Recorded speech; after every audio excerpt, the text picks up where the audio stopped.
we're staying in Europe now because travel businesses are spending tens of millions of pounds and euros preparing for the EU's much delayed new border control system. The entry-exit system, now due to launch in the autumn, means that non-EU nationals, including people from the UK, will have to register their fingerprints and a photo before being allowed into the bloc.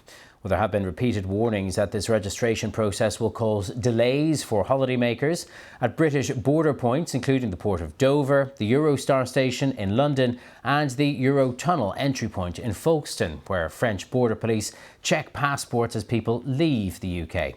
Our transport correspondent Katie Austin has the latest on what's being done to minimise the impact. Dover, Europe's busiest ferry port. Since Brexit, Brits have had to have their passports stamped as they travel through, and there's more change to come.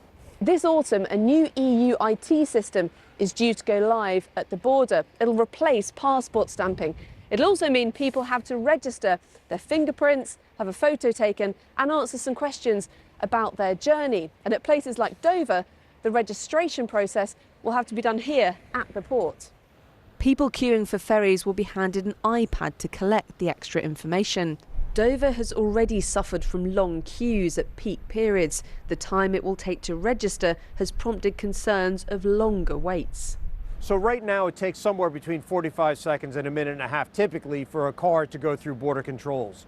So a first-time traveler who has to register their details should anticipate that it will take a couple of minutes to register those details on the system. So then it depends on how many people are in the car, what nationalities are in the car as well. And so it will take a bit longer. The port is spending about £10 million preparing, trying to make things go smoothly. Coachloads of passengers will be processed in a separate area. There's also a plan to reclaim land from the sea by next summer to create more space.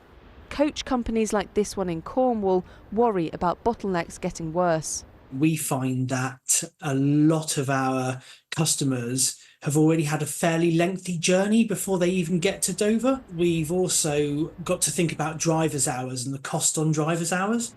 It's not only Dover that's affected. Eurotunnel is putting £70 million towards new lanes for cars and machines like this to take people's details. At Eurostar's London St Pancras terminal, space is tight. To try to avoid long queues, it will install 49 new EES kiosks. It's expanding into other areas of the station like this to fit them in.